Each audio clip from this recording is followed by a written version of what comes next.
Good morning and welcome to Community Development Block Grants Advisory Committee's meeting of July 29, 2010. Roll call, please. Committee members Cornell. Present. Markarian. Present. Olivares. Sad. Present. Chair Sinanian. Present. Next item, please. Item 1B, Report of Recording Secretary regarding posting of agenda. The agenda for the July 29, 2010 meeting of the CDBG Advisory Committee was posted on Monday, July 26, 2010 on the bulletin board outside City Hall. Item 2, Minutes. 2A, Approval of the minutes of the May 21, 2010 CDBG Advisory Committee meeting. Move for approval. I'll move, Mr. Chair, that we approve the minutes of our meeting of May 21st as submitted by the recording secretary. And I second with the compliments to Iris on a nice job on the minutes. We take a vote. Committee members Cornell. Yes. Markarian. Yes. Olivares. Sad. Yes. Chair Sinanian. Yes. Next item, please. Item 3, Reports. 3A, HUD Monitoring Update.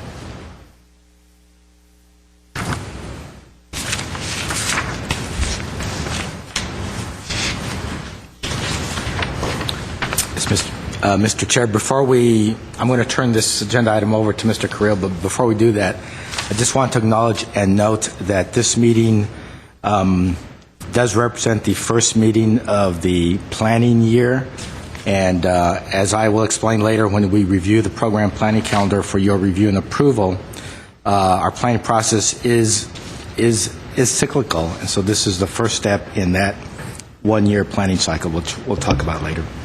Thank you, Mr. Duran. Mr. Carrillo. Yes, thank you, Mr. Chair, members of the CDBG Advisory Committee. Last Advisory Committee meeting, we reported that we were going to get monitored by the HUD auditors in June. And since then, we did get monitored from June 17 to June 23rd for CDBG and the Emergency Shelter Grant and the Homeless Prevention programs. We don't have the results of the monitoring letter yet. That's why it's not in your packet. But we can tell you the results of that monitoring based on their exit interview. They were here for 4 days. They did look at agency files, administration files, site visits, program visits, just about everything we could we run. They looked at. They looked at your advisory committee structure, and they were certainly very impressed with that. They looked at the monitoring reports. They looked at the analysis. There's, all the parts that go involved in picking projects. But the main thing, of course, is looking at the project eligibility. There was only one concern after all of that.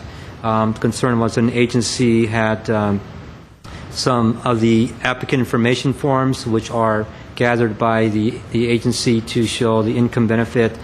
The math error, there was a math error on some of them.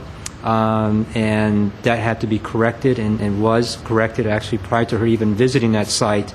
And it's a new agency that was fairly, very new, had just opened up, and they corrected that, and it seemed to clear that issue. However, they still have to write us that they saw there was some math errors, and it was just not adding things up correctly, but it was still just a very minor that they promptly made corrections. Other than that, they just made a few recommendations, and they will get back to us pretty soon because it's been almost a month since their visit, and they haven't given us the written report yet. But we expect, again, just to have that one concern in the CDBG program. Okay. Just curious, how many entities were subject to the on-site monitoring? I believe there was about four agencies that were visited in her time here. A lot of her time was spent looking at the files, so the construction files and the program files. So a lot of time is actually looking at the materials that are in the files. Okay, thank you, Mr. Carrillo. Do you recall which organizations they visited? I believe it was the Armenian Culture Foundation, Path Achieve Glendale, Catholic Charities, Loaves and Fishes program, and I think that was it. Just the three then. Actually, it was the three. If I remember, it was the three. Was it random or did we? It was random. Random. So they randomly select agencies, so we never know who they're going to go out to visit. Mr. Duran, did you have something to add, Oh, that Mr. was Karib? That was it. Okay. Unless there are any questions and comments, we'll move on to the next item. Item 3B, fiscal year 2009-2010 CDBG monitoring results. Mr. Duran? Mr. Chairman Sinani and members of the advisory committee, speaking of monitoring, we've included in your packet a summary of the results of the monitoring that we conducted with the social service and capital agencies for the year that just ended June 30th, 2010. So I'm going to turn it over again to Mr. Carrillo, and he can give you a rundown of what those monitoring results were.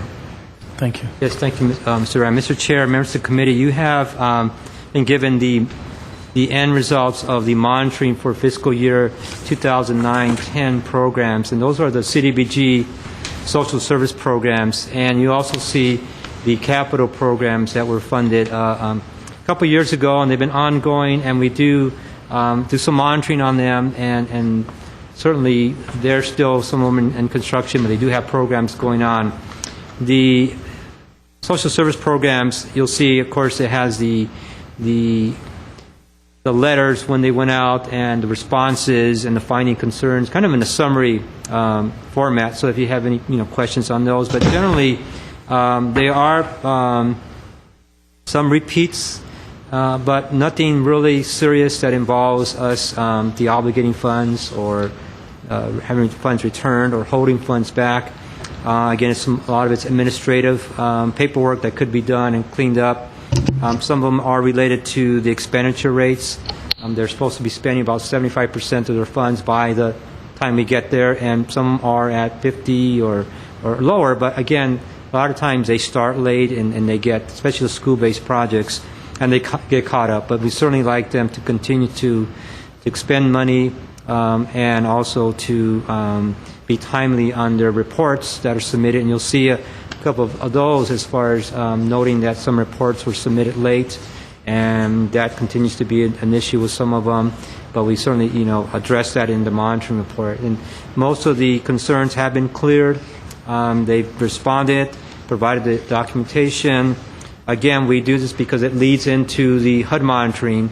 If we're not clearing things, if we're not reviewing our agencies, when the HUD monitor goes, then they're going to find much more than just one issue. So it goes in a circle, and we have to monitor our agencies, and then we get monitored ourselves. So it does help us to be thorough in our reviews and making sure the advisory committee is asking the questions too regarding the agencies and how they're performing. So I think staff did a great job this year in making sure that everything was covered, because we did this prior to the HUD monitoring visit, and it's, as you can see, with only one concern, being here for 4 days, then that's a pretty good sign that our staff is doing a very good job, and the agencies too as well to perform. So I don't know if you want me to go through this or not, or you've had a chance to look through this, or If there are any questions? specific concerns or questions regarding the items. Just as a general note, I know that last time we requested specifically, we had some questions regarding the performance, the stats and whether they were keeping up, and this time around it's clear that it's much better, and the groups have caught up, and that's very nice, because none of the funds are at jeopardy of being either lost or causing any kind of problems for us. So there appear to be no questions or comments, and with that we can move on to the next item. Item 3C, report and presentation regarding homeless services and numbers served.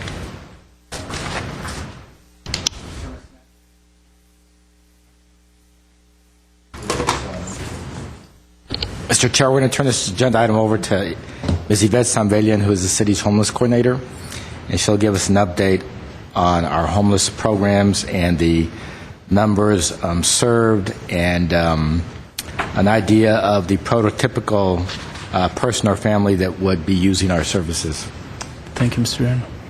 Hello, Ms. Samvelian. Good afternoon, Chair Sinanian, members of the CDBG Advisory Committee. I'm Yvette Samvelian, Homeless Coordinator for the City of Glendale. Today I'll be giving you a little bit of information about homeless services and some numbers served throughout the continuum of care. Just a little history. In 1995 was the first time what Housing Urban Development made funds available for the continuum of care, which is a competitive, national competitive process for city organizations who are part of a continuum of care to apply for funding for homeless services.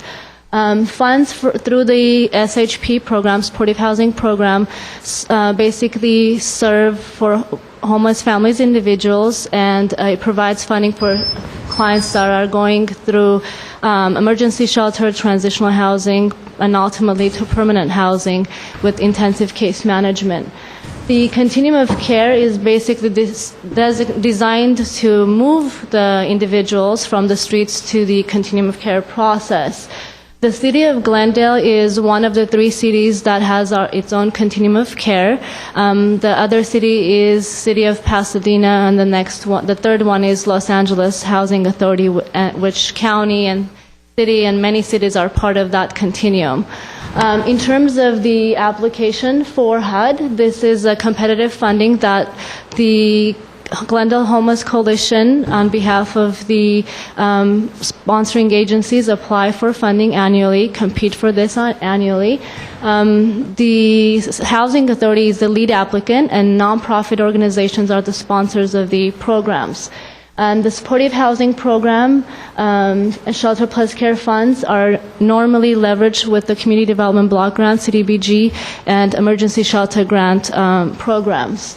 In terms of the continuum of care, the process is that, clients, we try to basically support families and individuals that are at risk, so prevent homelessness. In the event that they are homeless already, they are on the street, they go through an intake and assessment process. After the intake and assessment, they go to an emergency shelter, which I'll go in details in terms of which programs we have available, transitional housing, then permanent supportive housing programs. In 2009-10, for the continuum of care, the funds that support the continuum of care are the Emergency Shelter Grant, Community Development Block Grant, SHP, Supportive Housing, Shelter Plus Care, and most recently, October 1st, 2009, the city received about $1.3 million through Homeless Prevention and Rapid Rehousing, which is the economic relief funds through ARA. Purpose of the funds basically for ESG is to increase the number of shelters in the community and have transitional housing available for families. CDBG program often, again, leverage the resources for the homeless programs. For SHP and Shelter Plus Care, we promote self-sufficiency, we promote residential stability and increasing skills for each of the individuals and families.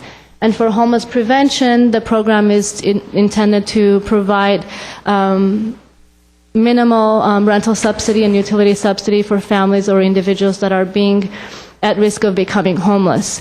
And this is pretty recent. And in terms of total funds available for this year, including the HPRP, which is new, it's about $3 million that the City of Glendale Community Services Parks administers. For some of the programs, I want to go over in a little bit in terms of service levels. In terms of emergency shelter programs, we have Catholic prevention programs, Catholic Charities is the agency that provides prevention services. This year they served 437 individuals and they prevented eviction and utility shut-off as a result of their case management. The 2 shelters that we have, that's the entry to the emergency shelter. One is the YWCA of Glendale, which is a domestic violence shelter, 45-day for women and children who are fleeing domestic violence situation. They have served 95 women and children this fiscal year. The second emergency shelter is Pathochief Glendale, which is a 40-bed emergency shelter in Glendale that serves women and children, men, single unaccompanied individuals. And this year, through their shelter and case management, they served 565 individuals. For supportive housing program, basically Path Achieve Glendale is the lead homeless applicant or nonprofit agency who provides homeless services in Glendale. Their access center provided 1,000 homeless with intensive case management, which includes employment, housing placement, linking clients to mainstream resources. Yes, excuse me, Yvette, could you indicate which of those numbers would be duplicated and unduplicated? And then Yes. briefly explain what duplicated is versus unduplicated? Yes, actually, all of these numbers that are reported in this presentation are unduplicated homeless persons. So Path Achieve Glendale's one-stop center served 1,000 clients this year, which means that 1,000 homeless individuals accessed the program. Some were in need of employment services, some were in need of housing placement or substance abuse or mental health treatment or therapy. So these are all unduplicated persons that are in the city of Glendale that go through services. Which means they were only counted one time, Correct. as opposed to if you come again, being counted again. This is one time. Yes. That's also only for the first 6 months of the year. This is through actually up to the date of the the date of the submittal of the report. This is pretty year-end. Yes. And these individuals are mainly in Glendale, from Glendale? Well, most of the clients are in Glendale. For the families that are fleeing domestic violence, we can accept families from our own local community. They're referred from others, but about 80% are Glendale resident or Glendale homeless. The 20% come from other communities for various reasons. Okay. In terms of New Horizons, they provided childcare services to the homeless children that are part of the continuum of care programs. Continuing on with the transitional housing program, we have 3 transitional housing programs. They are operated by the Salvation Army, Path Achieve Glendale, and Door of Hope. The transitional housing program basically provides housing for up to 24 months for families. While they go through intensive case management, they're accessing employment services, finding a job. Families are expected to pay 30% of their income towards rent. They're also expected to save 30% of their income for savings, so that while they're graduating the program, they have money available to move into their own permanent housing. In terms of the Nancy Painter Home, which is a 4-unit house operated by Salvation Army, they served 18 women and children. For Hamilton Court, operated by Door of Hope, it's a 13-unit apartment building in the city of Glendale. They serve 36 women and children, and Door of Hope provides transition for victims of domestic violence. And Path Achieve Glendale served 34 women and children through a 12-unit scatter-site unit within the city of Glendale.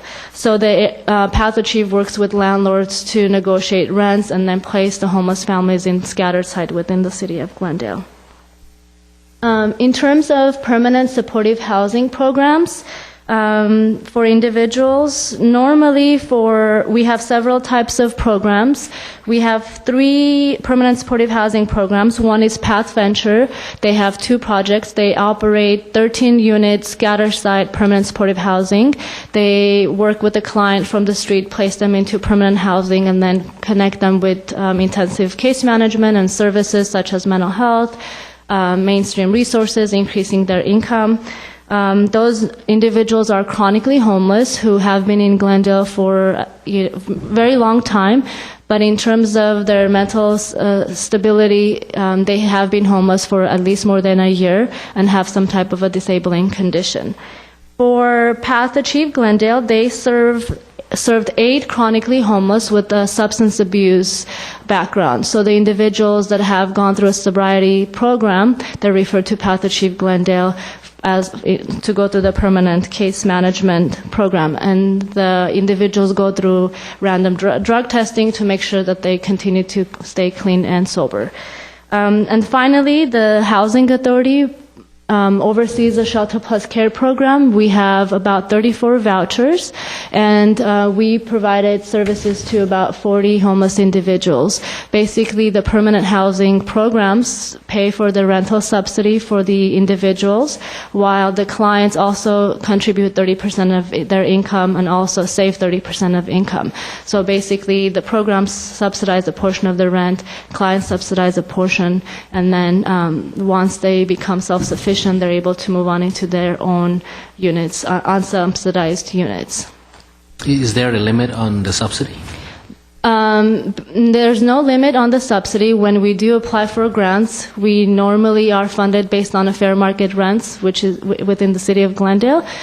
So we stay within those limits as we support the families. My question is on the individuals that get the subsidy for the rent. How long do you provide that subsidy It's for? permanent. So permanent supportive housing is a permanent program for homeless individuals and families. As long as they abide by the program rules and regulations, they're going through ongoing case management, they're accessing mental health services and other resources in the community, they're paying their rent, they're saving, it's permanent. Once we or the agency has determined that the family or individual is ready to move on to their own because they're self-sufficient or no longer in need of the case management services, then we work with them to transition them out. Then we can serve another client that can come up. Yes, so the stay is indefinite, as opposed to transitional, where it's either a 12-month maximum or a 24-month maximum. Thank you. Thank you. So in terms of our continuum, I'm actually happy to report that we are doing pretty good in terms of comparing to national goals. HUD has placed some national goals in terms of continuums and having families or individuals accessing employment services, people that are moving from transitional housing to permanent housing, and those individuals that are being employed. So for individuals that are staying in their permanent housing, HUD expects 71.5% of the individuals to remain in their permanent housing for 6 months. Glendale, the entire coalition continuum of care is at 82%. So 82% of our population is maintaining their permanent housing beyond 6-month mark. In terms of moving families from transitional to permanent housing, although the transitional housing programs are 24 months, our continuum works very intensively with the clients to place them within 1 year. So HUD goal is 63% of individuals or families moving from transitional to permanent. We have 80% of our population moving from transitional to permanent within 1 year. And in terms of clients accessing employment and increasing their skills, HUD goal is 19%. However, Glendale continuum is at 27%. So 27% of our families and individuals are able to find employment quickly. We link them to Vertigo Job Center or other centers so that they're able to go through and find jobs so that they're able to sustain themselves. Of course, these goals increase every year, and the competition becomes a lot more. So next year, hopefully, we're still meeting the goals in terms of HUD. So future outlook. I'm sorry, I skipped the slides. Challenges. Right now, HUD is focusing on ending chronic homelessness and family homelessness. In 1993, continuums were asked to develop 10-year strategies to develop strategies how to end chronic homelessness and of course, prevent family homelessness. So we are working towards the goals, and we're developing new programs to meet the goal. Some other challenges, funding for homeless programs, it's pretty tight and there's a lot of technical and definitions of homelessness that most of the organizations that cannot apply for funding because they have to serve the specific target population. And of course, affordable housing within the city of Glendale. While they graduate from our programs, it's really difficult to find affordable housing so their clients are able to sustain themselves. And access to mental health and healthcare services. We work closely with the Vertigo Mental Health Center and other healthcare facilities that are available in our community to link our clients. And in terms of future outlook, the Supportive Housing Fund is was actually changed. The new name of the SHP is called Homeless Emergency Assistance and Rapid Transition to Housing, which was it's HART Act, and that was enacted in May of 2009. So HUD will probably issue the program regulations in the next couple of months, which will be implemented in our continuum. The one good thing about HART Act is that it consolidates the emergency shelter grant, the SHP, and Shelter Plus Care grants. Right now, we compete for Shelter Plus Care and SHP, while the emergency shelter grant is an entitlement program, and we automatically get it on an annual basis. And they're changing the emergency shelter grant name to emergency solution grant because they want families and individuals to be exiting from the shelters quickly. And finally, the HART Act is going to expand the definition of the homeless. Currently, under the SHP program, we're unable to serve families that are at risk of becoming homeless or doubled up families. So the HART Act will expand that. We're able to serve families that are at risk and doubled up and other individuals. And then finally, the HART Act will provide some additional administrative funding for the administration of these supportive housing and Shelter Plus Care grants. This concludes my presentation. If you have any questions or need clarification, please let me know. I'm here to answer any questions you may have. Thank you, Ms. Salvalian. Questions? Mr. Olivares? Just a quick question. In terms of the placement into permanent housing, do you only look at Glendale when you're trying to place homeless persons from Glendale? Normally we do because HUD favors us working with our clients and place them in the community. However, we have some clients that are outside of Glendale. As long as we're able to demonstrate they're accessing services in the city of Glendale, we can do that. But we try to work with our landlords in the community to place our clients Yeah, my there. question's a little different. Regardless of where the homeless come from, I know you have to serve certain population. Those that are going to go into permanent housing and you're trying to place on permanent housing, can you look outside of Glendale for that permanent housing? Yes, we can, but the HUD favors us placing the clients in our community, whether they're from Glendale or outside of Glendale. Eva, but we do have permanent housing units outside the city limits? Yes, we do. We have several scatter site units outside of city of Glendale. How many would you say? About 5. Okay, yeah. Okay. Just a quick question. Yeah. On your program and services, I believe you mentioned at the start of your topic that we had this since 1995. And Glendale is one of the 3 cities here that have their own program. Do you have a chart or any statistics that you can show this committee from when we started, where we are now, and also compare it to the other 2 cities, Long Beach and Pasadena?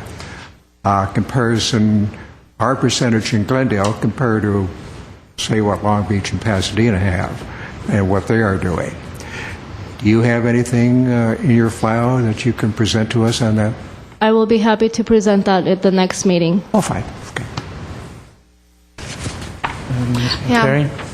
What was the increase from 2008, 9, and 2010? I believe there was a significant increase in homeless individuals in the city of Glendale. I mean, is there a different strategy now to reach out to those individuals? In 2009, we had 258 homeless clients. In 2010, we had 428 homeless clients. There is an increase in the homeless population. We are working really closely with the chronic population to house them first and then try to provide case management. Typically, continuums, we're asking clients to go through the system of emergency, transitional, and permanent, and some of the service-resistant clients are not interested in that programming. So we are targeting chronically homeless individuals to house them first and then link them to case management. We also received the HPRP funding for another year and a half, so our goal is to work with those that are at risk of becoming homeless. What was different in 2010, we had the winter shelter program in the city of Glendale. We served pretty much over 150 individuals through the winter shelter program that was at the State Armory. In 2009, we only had about 50 persons that were bused from the city of Glendale to the Burbank Armory because the location of the winter shelter was in the Burbank Armory program. Thank you.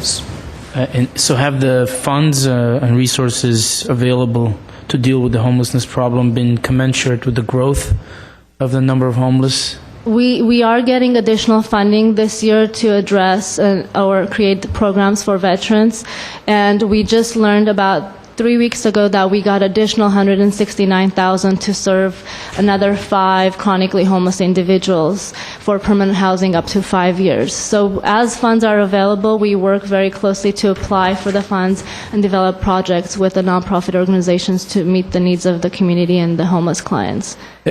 So there hasn't been a shortfall in the services or levels of services provided to the homeless because of lack of funds in this previous fiscal year? I think nonprofit organizations are raising a lot of the funds. They're doing a lot of, fund development.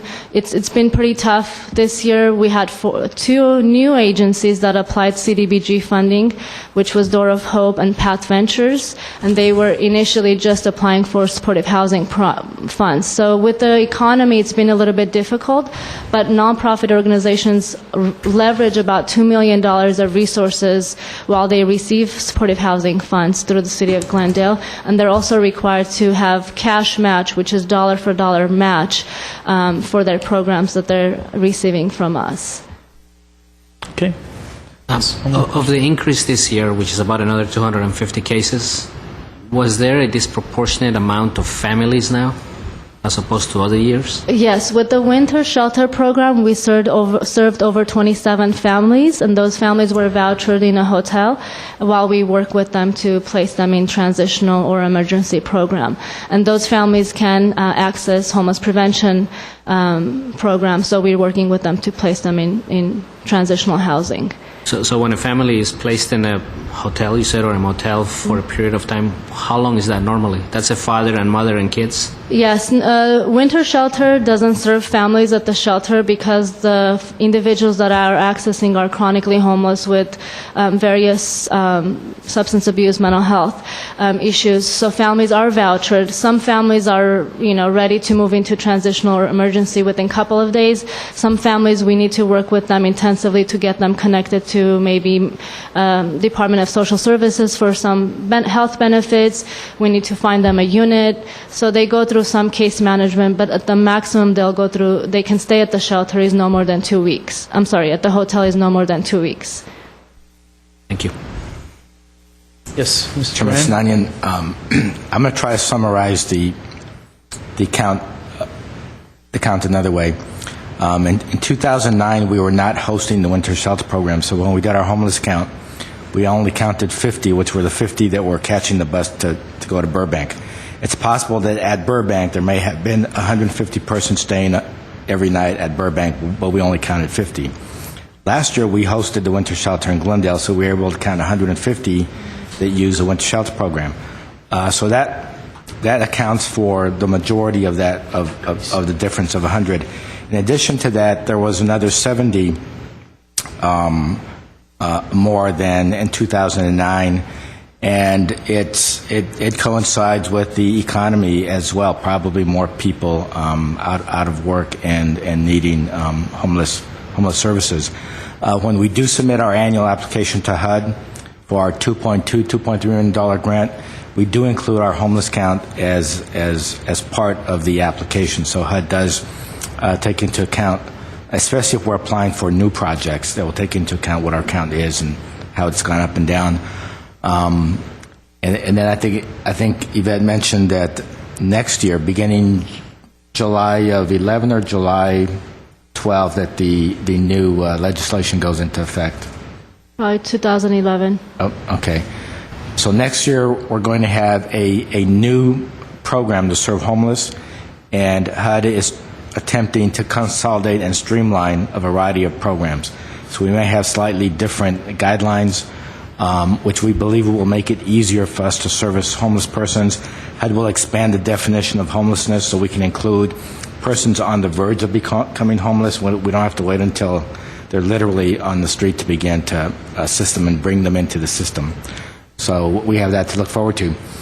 So what we're talking about is everything that Yvette does and everything we talked about is probably 30 or 40% of what the CDBG section in our department is. So it's a lot of work.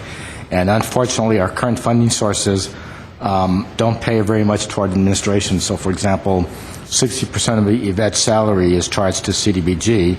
Then we have another CDBG analyst that works mainly on homeless programs, but she's also charged to CDBG.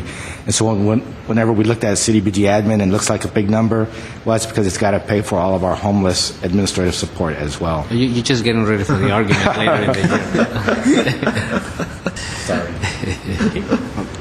year. Yes. I think the important thing goes back to we're meeting the needs of the homeless in the community, and that's what the essence of these questions are, is that we're meeting that need despite the fact that there's increases and despite the fact that some of these charities may not be getting funded as they were in better times. Yes. Yeah, the nonprofits are working really hard with the clients, and we're doing our best to meet the needs. Anytime there's a gap, the coalition meets to identify funding sources and develop projects to meet the gap in our continuum. Okay, there appear to be no more questions. Thank you, Ms. Salvalian. Thank you. Thank you. Move on to the next item. Item 4, action item. 4A, review and approve 2010-2011 program planning calendar and needs assessment. Yes, Mr. Duran. Yes, Chairman Sinanian, I mentioned at the beginning of this meeting, the July meeting always represents the first meeting of the planning year, and so one of the first things we like the committee to look at is a proposed planning calendar for the program planning year. So we've included in your packet that calendar for your review and approval, and it is cyclical. So every year between July and September is our needs assessment phase, where we attempt to obtain community input and get the views of residents in terms of what they perceive to be the highest priorities in our community. And so we've detailed what our proposed strategy is for the current year. A couple weeks ago, we were at Cruise Night conducting surveys with residents at Cruise Night. We're planning some meetings at the back-to-school open houses at the Southern Glendale elementary and middle schools. We're planning a couple of focus group meetings, and we will be promoting our online needs assessment survey for residents to log in over the internet and give us their input. And then what we do with all of that input is we meet again at our next meeting, which is currently scheduled for October 20th, and we present you with that input, and we make findings. And based on that input, we make recommendations for what should be the program priorities for the new fiscal year, or the new program year, meaning program year 11-12. It's already 11-12. And then we will also review a proposed funding allocation plan by funding category at that October meeting. And then we will also review our proposed request for funding proposals application to see if you have any feedback on that. And then we are ready to make our recommendations to the City Council, which is currently scheduled for November 16th. The Council will approve the program priorities. They will approve the proposed funding allocation plan. Then they will authorize us to go ahead and issue the request for proposal to the community and to the city departments. While the proposal is out, we will conduct 2 technical assistance workshops to assist any agency or department that needs help with the application. The proposals will come in on around December 21st, right before the holidays. By January 20th, staff will complete their analysis of each proposal. The analysis will be mailed out to each of the applicants. They will have 1 week to respond to our analysis. Our analysis and the response to the analysis will be stapled onto the funding proposals, and the proposal packets will be sent out to the advisory committee members, currently scheduled around February 4th, 2011. Then we will have our all-day interview session, currently scheduled for February 23rd, followed by our half-day session to focus on capital improvement projects, currently scheduled for March 2nd, 2011. Once you deliberate and develop your funding recommendations, we will publish the list in the newspaper, which is done every March of every year. That will be followed by a public hearing with the community, and that will be followed with our staff report to the City Council to approve the recommendations. Once the Council approves the recommendations, we publish another notice in the newspaper. We wait 30 days, and then we submit our application to HUD, and we're done. Okay. So that's the proposed planning calendar. So if you're going to be out of the country on any of these meeting dates, let us know, and we'll go ahead and make some revisions. Otherwise, we can go ahead and move to approve it as our guideline for this planning year. Mr. Duran, if a new agency wants to submit an application for CDBG fund, when is the deadline, or when is the actual initial application time? Yes, we plan to issue the RFP, which is a notice that we are now open to receive applications around November 19th. Okay. That's the first date on page 2 at the top. Then the applications will be due into us about 30 days later, or December 21st. Okay, so the deadline would be December 21st. Yeah, deadline is December 21st. Now, if it's a new agency that you are in discussions with, for example, and they want to get a head start, there's nothing that precludes them from calling us ahead of time and beginning to get some advice from either myself or Mr. Carrillo or Yvette Samvelian to get a head start, especially if they're new and they don't have any experience with the application. Thank you. Any other questions or comments? Do we have a motion? I have a question You have a here. question, okay. Be happy to Member Cornell? make a motion here, yeah. In here for your, workshops that you have, I'm quite sure to be more specific in the specs, but generally you have, as in the past, one mandatory workshop that is mandatory, and the second one is on a volunteer basis. Is this only preliminary now, and will that be in the specs at the time the RFP goes out then? Yes. In the specs, we will indicate that the first workshop is mandatory and the second workshop is voluntary. I have something here on the cruise night. I was there. I was looking for Packard and your assessment booth, and I ran into Mr. Saad, and I asked him, have you seen the CDBG assessment booth? And he hadn't, I hadn't. I started from Durant, came down, I checked all the ones, even California and Wilson. So I was wondering, where did you have your booth set up at? We were on California, on the west side of Brand. Yeah, Mr. Cornell, again, yeah, we were same area we were years before. We were right next to, I believe, was the Rangers, or Oh, yeah, I saw the Rangers. that north yeah. part. Now, we did, in the evening, we did move down to where the recreation parks staff are having their other activities to get some additional surveys. And we did get about 75, 80 surveys from the community, and Okay. some good feedback from them. Okay, well, that's beautiful. It's just that myself and Mr. Sad, we're looking for you to Yeah, we miss see you staff and thank you for a nice job for volunteering there. So I have to confess, I was up doing the twist with Chubby Checker. So I Yeah, wasn't, we thought a lot of people were up there, yeah. That was yeah, it was True. I didn't see any Packards, so that's why I was happy to see Mr. Sad there. Mr. So. Duran? Mr. Chair, if I may follow up, Committee Member Cornell, next year we will make it a point to have our survey booth on Brand Boulevard with the rest of the Community Services and Parks Department. because that will give us maximum exposure, and that's what we need. Oh, good. That's beautiful. Mr. Olivares? Just to, and I don't recall, are you also present at Unity Fest? No. Unity Fest is typically, is it October? October, yeah. Yeah, which is... Too late which in is- the year? Yeah. Late, Yeah. Okay.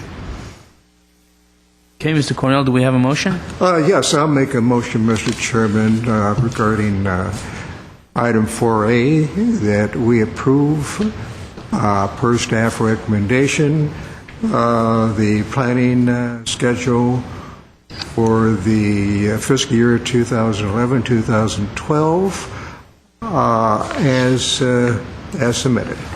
Thank you. And do we have a second? I'll second. Okay, Mr. Sad, can we have a vote? Take a vote. I'm sorry, I wanted to clarify, is it for fiscal year 2010, 2011? Your motion? Should be 10, 11. 11 and 12. 11 and 12. Okay. I believe I said 11 and 12. Okay. Committee members Cornell, Yes. Markarian, Yes. Olivares, Yes. Sad, Yes. Chair Sinanian. Yes.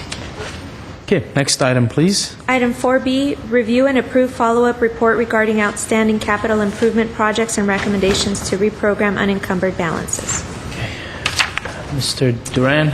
Yes, Chairman Sinanian, at the May 21st CDBG Advisory Committee meeting, staff provided the committee with a matrix listing and summarizing the status of all current CDBG capital improvement projects.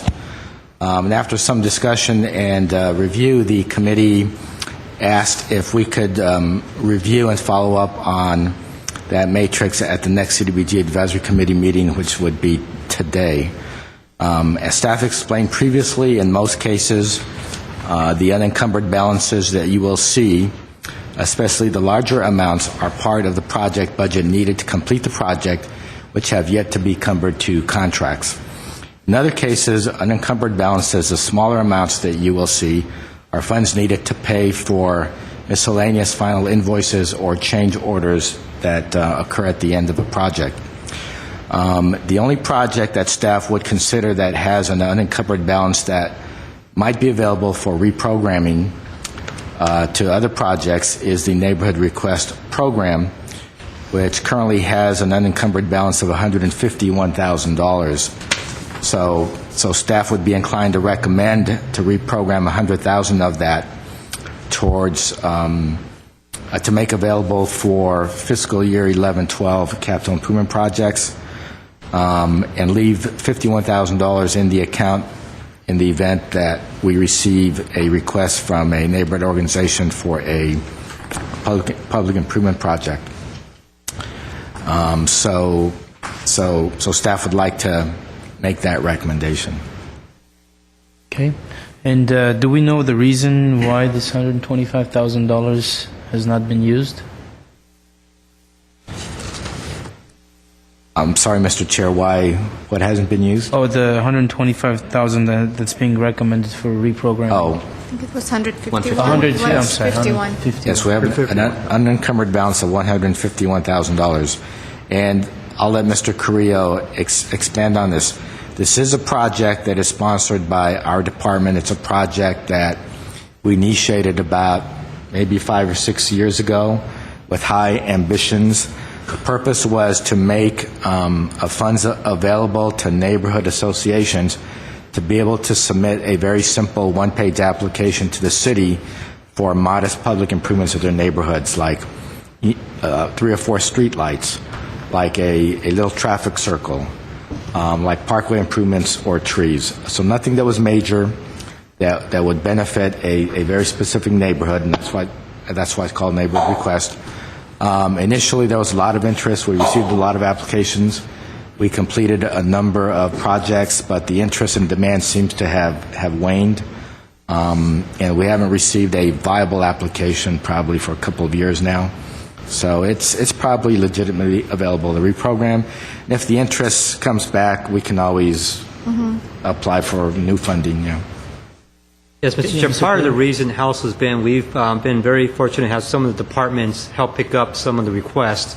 For example, I know some of the streetlight requests that we've received, GWP, the Water and Power, has taken care of that. or if there's some public street improvements, sidewalks, the Public Works Department would build it into a larger project. So we've been, over the last 2-3 years, I have not had to utilize this fund. So I think, as Mr. Duran says, it now it seems like it may be appropriate to just reprogram it. And if requests do come in and are beyond what the other departments can pay for, then we can come back to the committee for requests. Okay. Thank you, Mr. Carrillo. Questions? Yes. Committee Member Sad. If we're to reprogram that money, would it go into one of our existing programs here? Or do you have a suggestion of where it would go instead?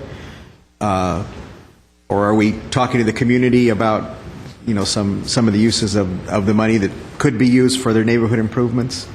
As committee member said, staff recommendation would be to reprogram it to the 11-12 program planning, and make it part of the RFP, add it to the amount that would be available under the RFP.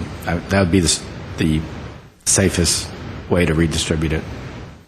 Mr. Duran, would they be, is it possible that they would come and apply again for 2011-12, and if you reprogram that, Yes. that can happen? Yes. Committee Member Olivares. Yeah.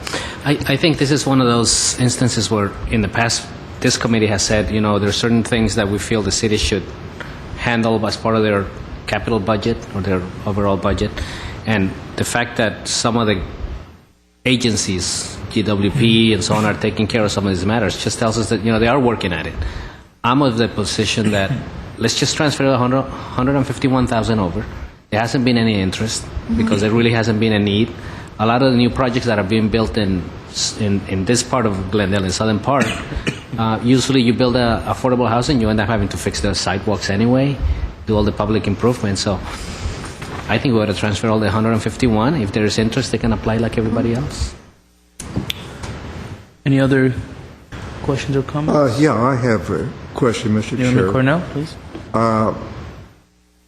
Maybe to Mr. Carrillo here. On the NRP that you have, you said you've had this for a few years now. I'm very active, as you know, in GHEC, and we have one of about of our 20 HOA associations. It's called Adams Hill. I believe it's the only one at this time that we have in South Glendale. And I was wondering if you communicate with some of these associations, especially Adams Hill, so that they're knowledgeable about this fund and they can make a request possibly to you for maybe urgent assessment needs in that area. Committee Member Cornell, I'll give you part of the answer. As CDBG funds, these funds are eligible in low-income neighborhoods only. Adams Hill in particular would not be eligible for using these funds because they're not a low-income neighborhood. Yeah, so it's these funds would be for little public improvements in neighborhoods primarily south of Broadway. So if we had a request come in from, say, La Crescenta or another area, we'd have to rely on the other departments to consider handling those improvements. So we would target this to southern Glendale neighborhoods. So at this point, it appears that we have agreement that the funds should be just reprogrammed for the fiscal year 11-12 CIP projects. And if the need arises for a similar project for which the money was allocated previously, then they can apply just like everyone else. That's the department's, that's all the funds, and that's the department's recommendation. I think they have agreement on that. Yeah, so the motion would be to reallocate the full amount of $151,000. That's, I guess we have a motion. So we'll, That's most of I'll second that then. okay, can we take vote on this? Committee Members Cornell, Yes. Markarian, Yes. Olivares, Yes. Sad, Yes. Chair Sinanian. Yes. Item 4C, review and approve CDBG site visit schedule. I'm sorry. Well, before we get off of this particular item, we do have a report in front of us of all the different agencies, and I think it bears touching on New Horizons. I know there have been conversations and staff has been on top of whatever might be going on, and I just wonder if, without getting, I don't know how much detail you can get into, Jess, but if you could just give us a general sense of what's going on. As Committee Member Olivares, Chairman Sinanian, members of the committee, New Horizons, we have had meetings with the chairman of the board of New Horizons and the executive or former executive director of New Horizons, Dr. Richard. Twice. We've had 2 meetings. They have indicated that they are currently having some financial challenges. They are undergoing a couple of organizational changes and key personnel changes. They hope to, in the very near future, have those challenges addressed and their organizational changes sorted out. They have indicated to us that they are close to also informing us of a final determination regarding their development project. As it relates to the status of the CIP projects, what we note is that they haven't begun their development project, and it's been significantly delayed. So they do plan to provide us with an explanation. We met with them today. They will be providing us with a written report, an official written status report regarding their challenges and their organizational changes. And also include in that report what's the final determination of their ability to complete their development project or not. So we plan to have a report within the next couple of weeks, and once we get that, we will be able to share that with the committee. And if necessary, have a special meeting regarding that. Okay. The last time they were here, and this is back in February, I believe, and we were assured that there were permits on hand, they were ready to go. The big issue at the time had to do with the little bit of funding that they needed, which they decided not to, I guess, use because it entailed going to Davis-Bacon wages or the prevailing wage requirement, which didn't make it worth it. But have you, the staff, confirmed that that was indeed the case? They do have permits, they are ready to start construction? Yes, Mr. Alvarez, if they do have permits, they did have a permit issued to construct. However, at the time that they get permits, they did not have the funding for the development yet.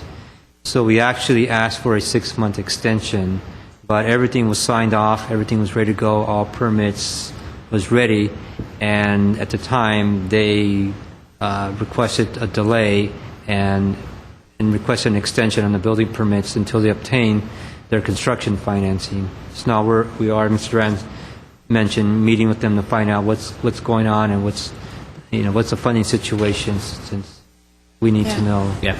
So what happens if 6 months go by and they exhaust their extensions with the building department, which I believe there are 2, if I'm correct. Let's say that all that time goes by. CDBG has funded over $300,000 for pre-development costs, which is architectural plans and whatever that entails.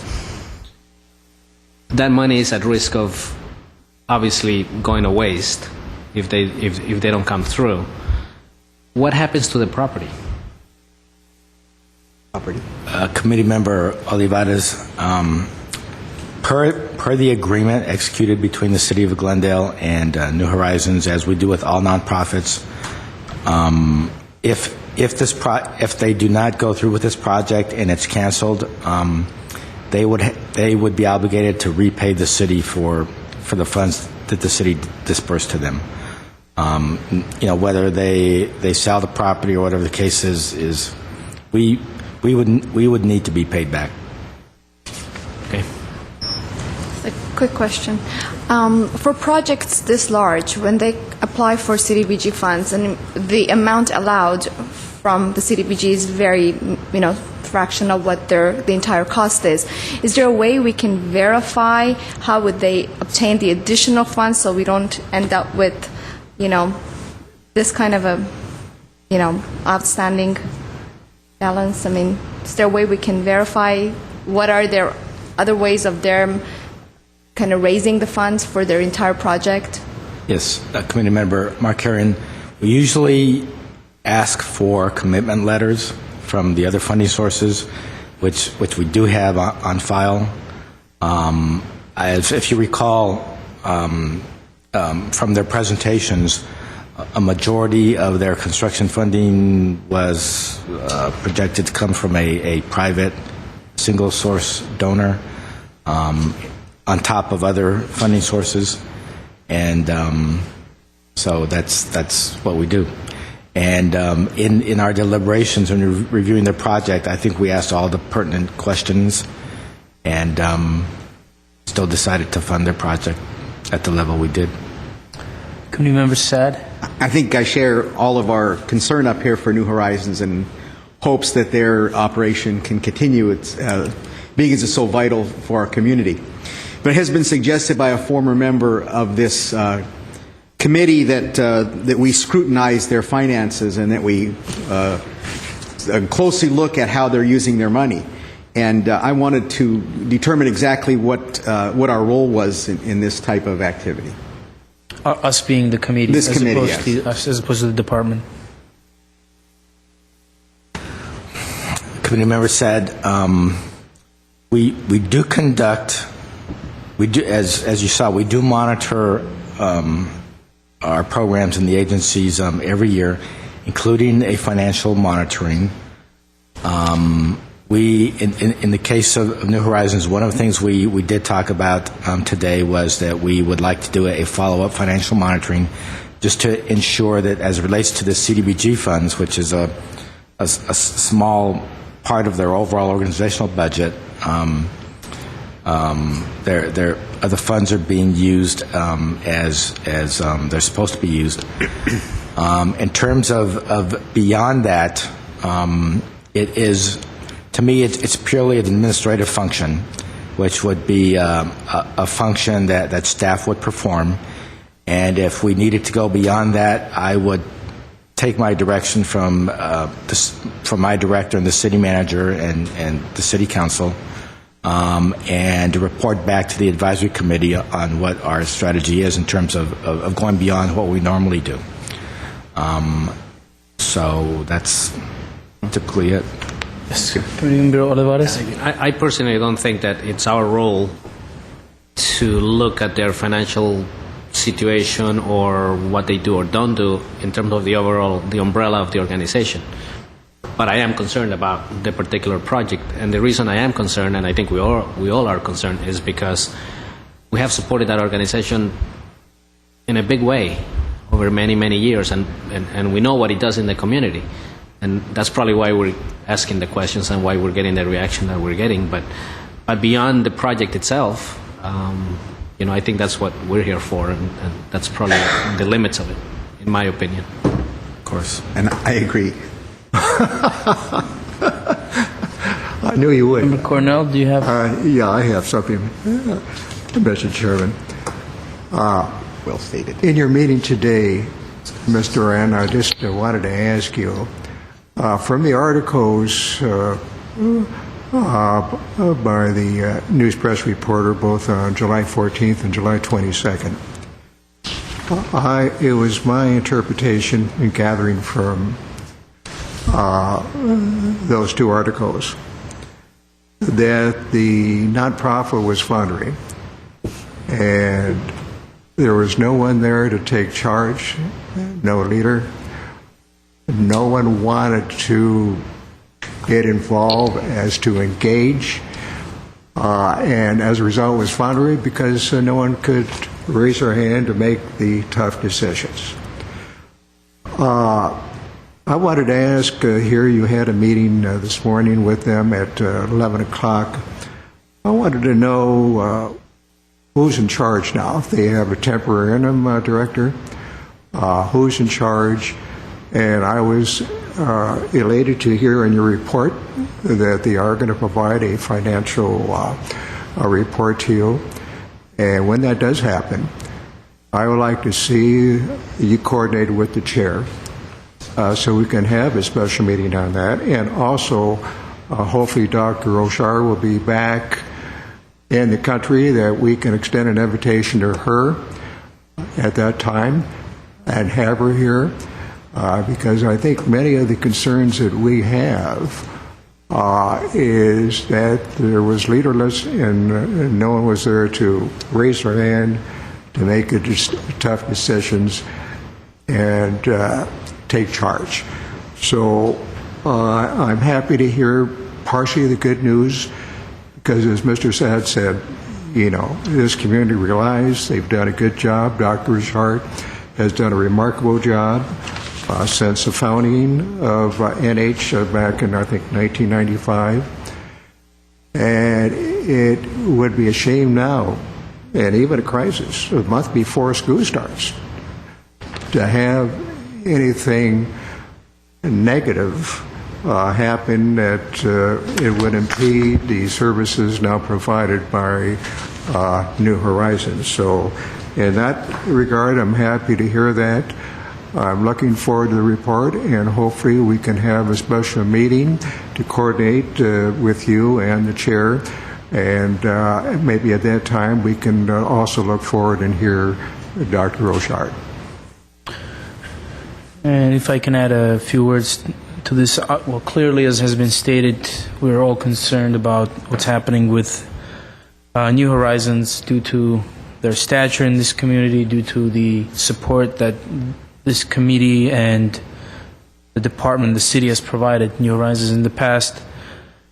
And unfortunately, there appears to be some reason for concern. However, having said that, it appears that a lot of the information is piecemeal, and there's rumors, there's articles, people saying this, people saying that, and for that reason it's important to give the department the opportunity to meet with them, to get the answers that need to be had, to understand really what's going on there, what the problems are, how serious they are, what direction this is going into, and come up with the solutions, and then come back, and then we can have a full picture, as opposed to sort of sitting here and mentally responding to something we may have read in the newspapers. And the second point is, once there is a report back to the committee, I think we'll be in a better position to really consider whether there is a need for a separate, special meeting just for New Horizons, because I think at this stage we really don't have enough information to even decide whether this warrants a special meeting. And I don't know if Mr. Duran has anything to add. Mr. Chair, members of the committee, that's probably all the information we should discuss, since New Horizon in and of itself is not an agenda item in the Brown Act. The committee is very much within its purview to suggest to staff that we go ahead and obtain a report and report back to the committee, and so that's what we'll do. So I think at this point we have two recommendations. One is for the staff to come back with the report, and the other is to call a special meeting, or my suggestion is to have the report at the next meeting, and if there is a need for a special meeting just for New Horizons, then make that decision at the time.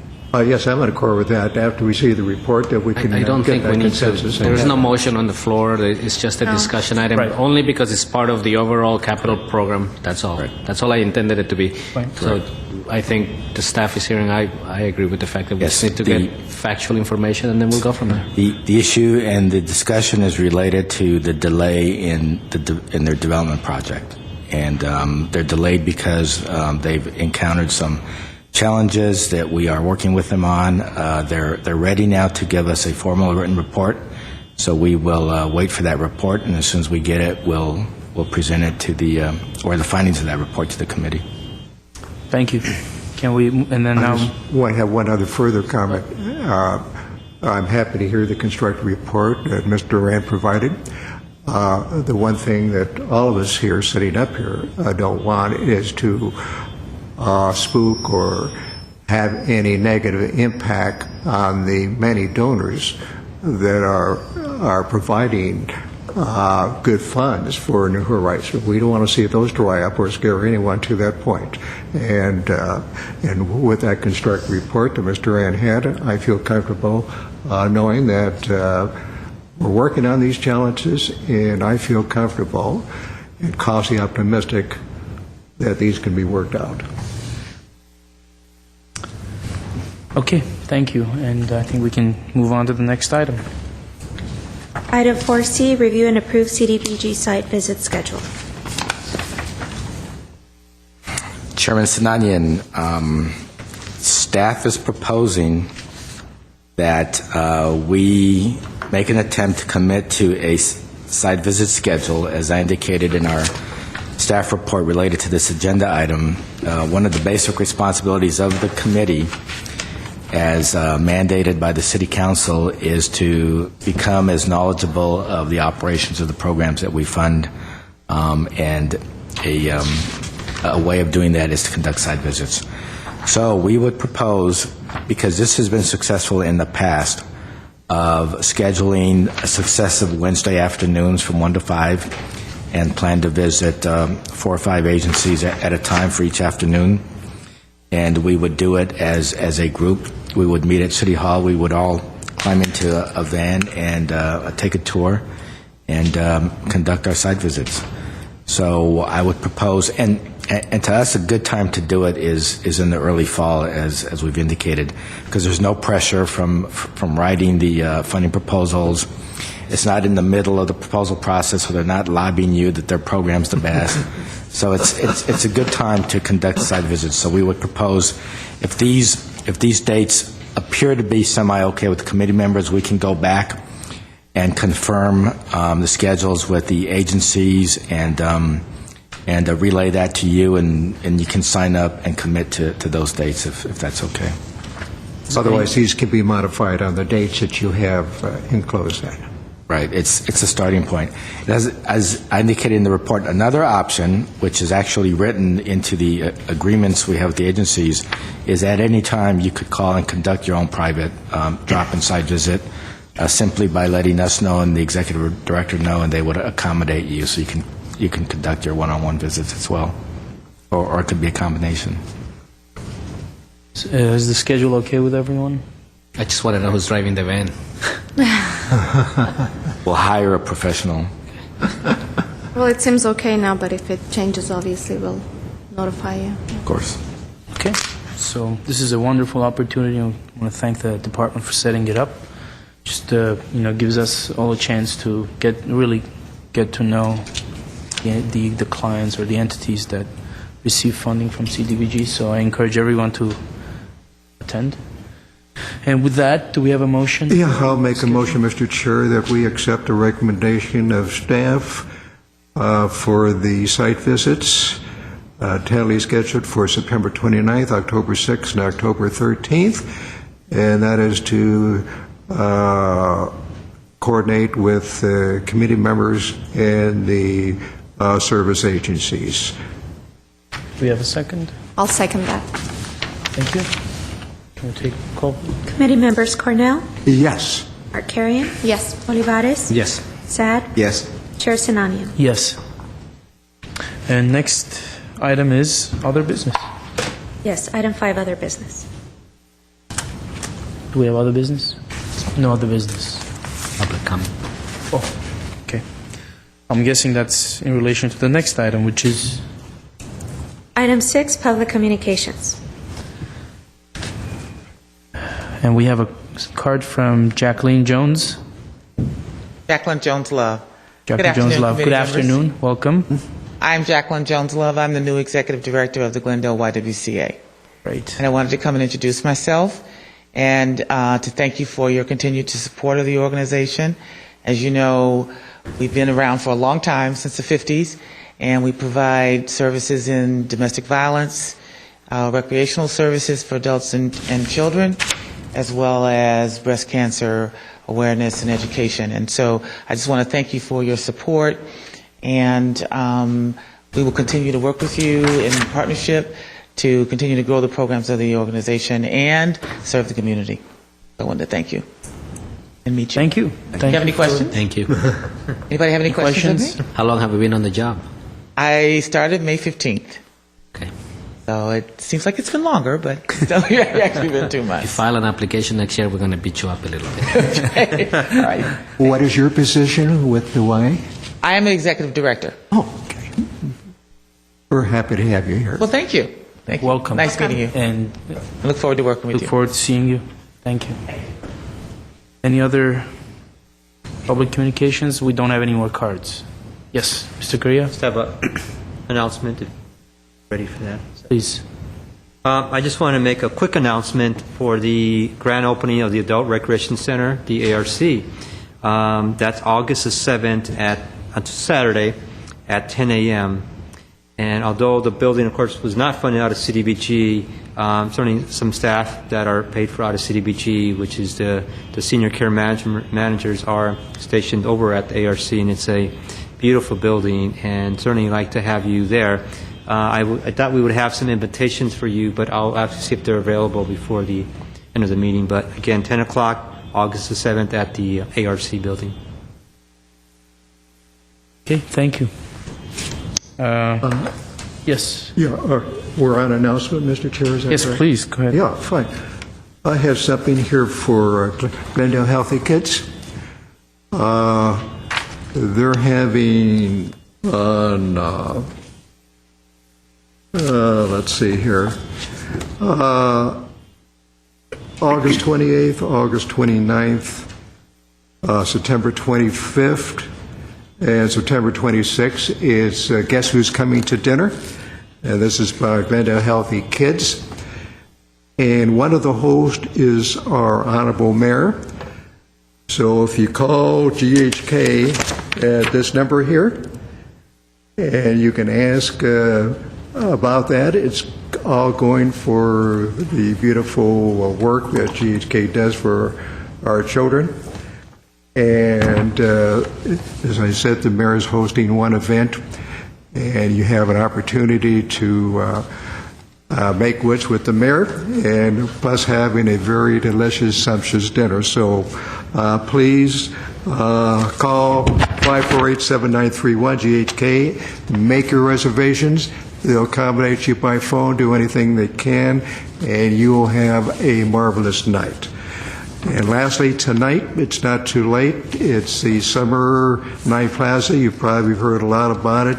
It's still not too late. You can call Sandra Rodriguez at this number, and they can hold tickets for you at will call when you arrive. It's a beautiful event. It's been going on now for 7 years. You have an opportunity to meet your fellow residents and plus have a good time and sample about 16 restaurants here in the city. Mr. Cornell, can I ask you to read the phone number for Glendale Healthy Kids? Yeah. Oh, is it? Okay, it's It's a posted for our views. 548-7931. Thank you. And I believe we have no more public communications. Before we adjourn, I do want to thank the department for doing a wonderful job with the HUD visit and the monitoring, because we've come out with flying colors, and I think we owe it to the wonderful work that our department does. And we want to encourage them to keep doing what they do, because they obviously do it very well. Better than most cities. Indeed. With that, I move for adjournment. Yes. Okay, and so adjourned.